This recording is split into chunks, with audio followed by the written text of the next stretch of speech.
Assalamualaikum warahmatullahi wabarakatuh. Selamat hari Lebaran, minal aizin wal faizin. Mari bersalam-salaman, saling bermaaf-maafan. Ikhlaskanlah dirimu, sucikanlah hatimu. Sebulan berpuasa, jalankan perintah agama. Sobat MS, kembali di channel kita, channel yang membersamai sobat semua untuk bersama-sama belajar sejarah, mengambil pelajaran, inspirasi dari masa lalu untuk perbaikan kehidupan kita di masa kini dan masa yang akan datang. Kali ini kita akan membahas satu tema berkaitan dengan Lebaran. Sejarah Lebaran di tanah Jawa. Sobat MS yang sangat saya hormati, izinkan saya untuk menampilkan slide. Ya, baik.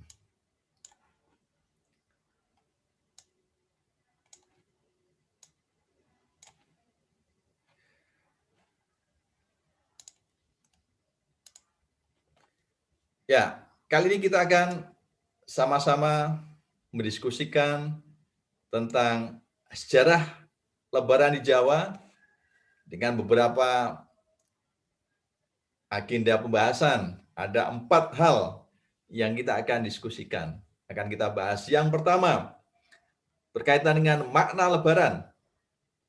Yang kedua, tentang sejarah Lebaran di Jawa. Yang ketiga, berkaitan dengan Lebaran sebagai laku papat. Apa itu? Nanti kita bahas. Yang terakhir adalah ketupat, ya, filosofi kuliner Lebaran. Baik, Sobat MS, kita mulai dari yang pertama. Tentang makna Lebaran. Sobat sekalian, jadi Lebaran ini merupakan istilah yang sering dipakai oleh masyarakat di dalam menyambut Hari Raya Idul Fitri. Jadi Lebaran ini adalah fenomena khas Nusantara dan wabil khusus fenomena khas masyarakat Muslim di Jawa. Dan ini sudah menjadi tradisi yang berlangsung turun-temurun. Ada 4 makna Lebaran yang bisa kita elaborasi untuk kita diskusikan. Yang pertama, Lebaran berasal dari kata lebar. Kata lebar dalam bahasa Jawa itu berarti selesai atau sudah berlalu. Maknanya adalah Lebaran itu menandai selesainya pelaksanaan ibadah puasa di bulan suci Ramadan. Sehingga tibalah saatnya masuk di bulan Syawal. Jadi Lebaran bermakna selesai menjalankan ibadah di bulan Ramadan. Yang kedua, Lebaran juga bermakna riyoyo. Ya, dalam bahasa Jawa riyoyo atau hari raya, ya, sering disingkat hari raya itu dengan istilah riyoyo, yang berarti hari kemenangan. Jadi di sini bermakna kemenangan umat Islam setelah selama 1 bulan lamanya berjuang untuk menahan diri, mengalahkan hawa nafsu melalui pelaksanaan ibadah puasa dan ibadah-ibadah yang lain. Jadi makna Lebaran yang kedua adalah riyoyo, hari raya atau hari kemenangan. Yang ketiga, Lebaran juga sering disebut dengan bodo. Bodo atau artinya adalah ba'da, ya, bermakna setelah. Maka arti kata bodo itu adalah selesainya pelaksanaan ibadah puasa dan tibalah saatnya untuk umat Islam berhari raya Idul Fitri. Jadi bodo bermakna setelah. Yang terakhir, Lebaran juga dimaknai sebagai ba'do kupat. Ya, kupat berasal dari kata ku, ngaku, pat, lepat. Ya, ngaku lepat, mengakui kesalahan.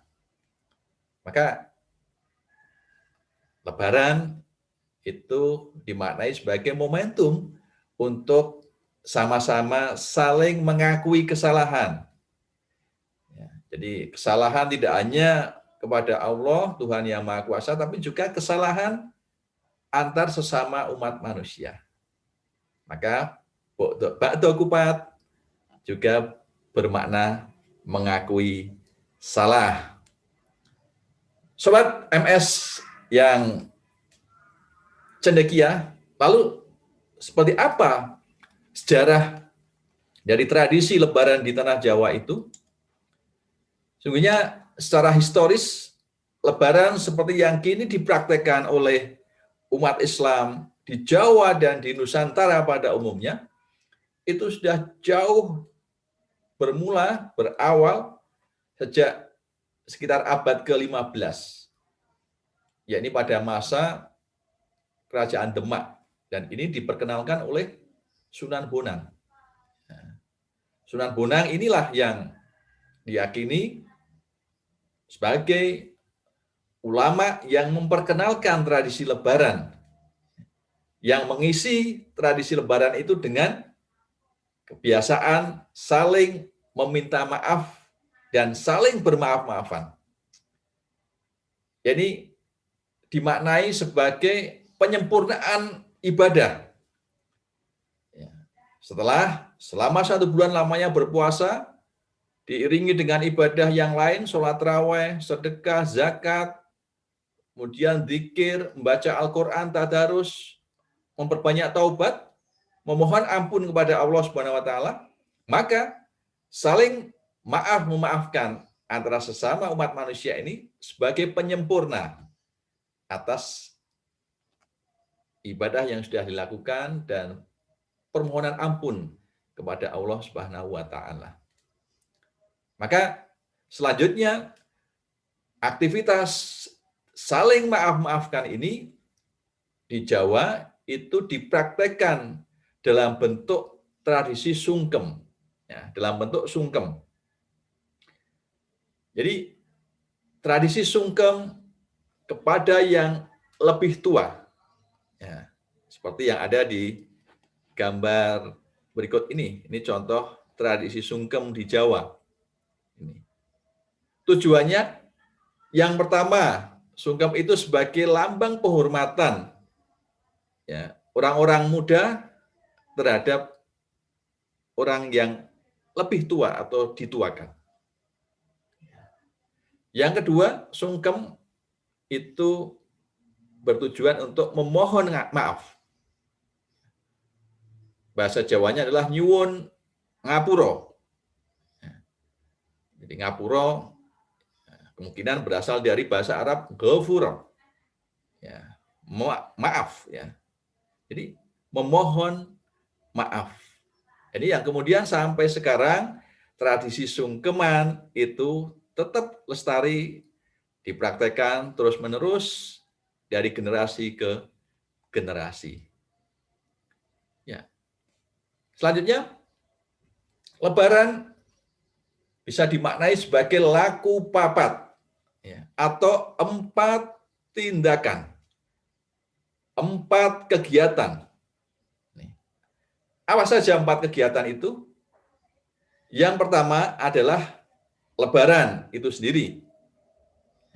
Bermakna selesai melaksanakan ibadah ataupun terbukanya ampunan. Yang kedua adalah luberan. Meluber atau melimpah. Jadi luberan ini adalah simbol ajaran di dalam Islam untuk saling berbagi manfaat, berbagi kebaikan, berbagi kebahagiaan, saling meringankan beban.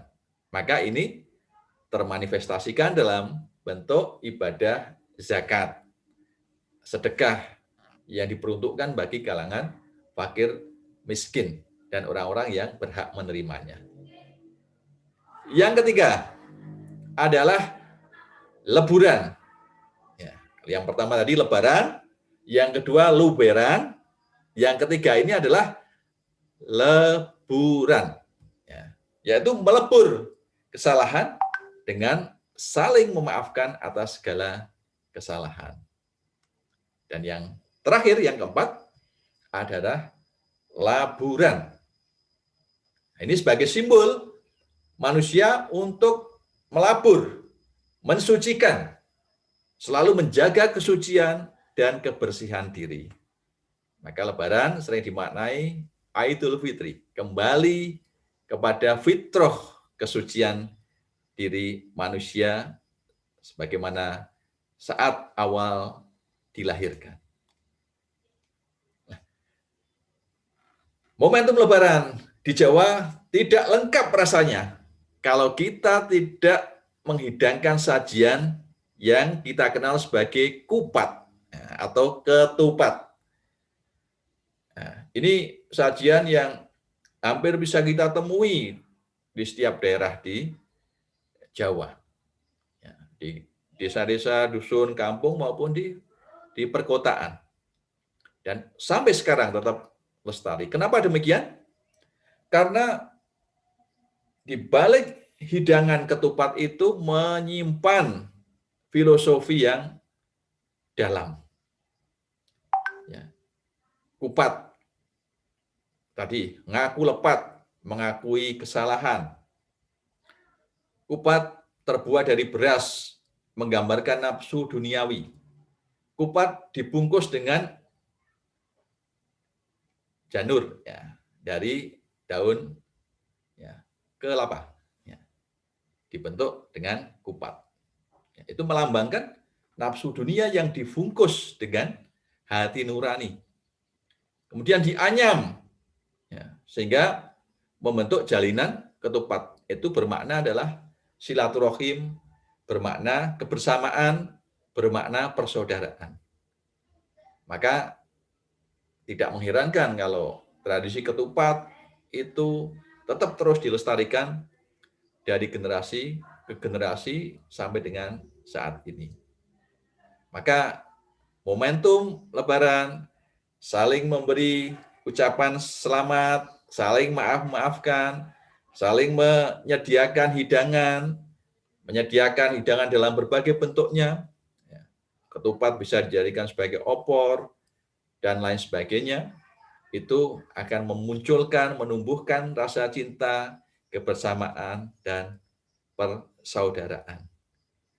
Akhirnya, Sobat MS yang sangat saya banggakan, melalui channel ini, saya menyampaikan selamat Idul Fitri, 1 Syawal 1442 Hijriah.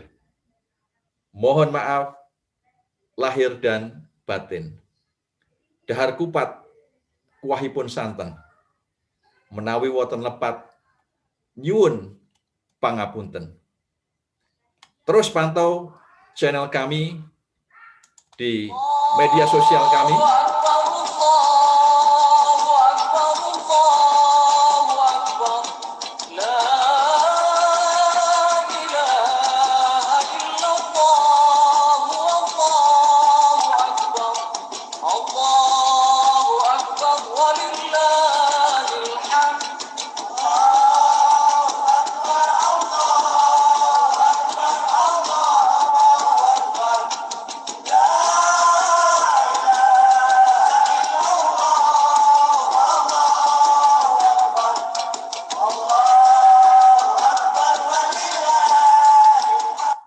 Jangan lupa untuk like, subscribe, dan share channel ini agar kita bisa terus mengkaji, belajar bersama, dan mengikuti hidangan sajian video-video kami selanjutnya. Sekian, billahi taufiq wal hidayah. Wassalamualaikum warahmatullahi wabarakatuh.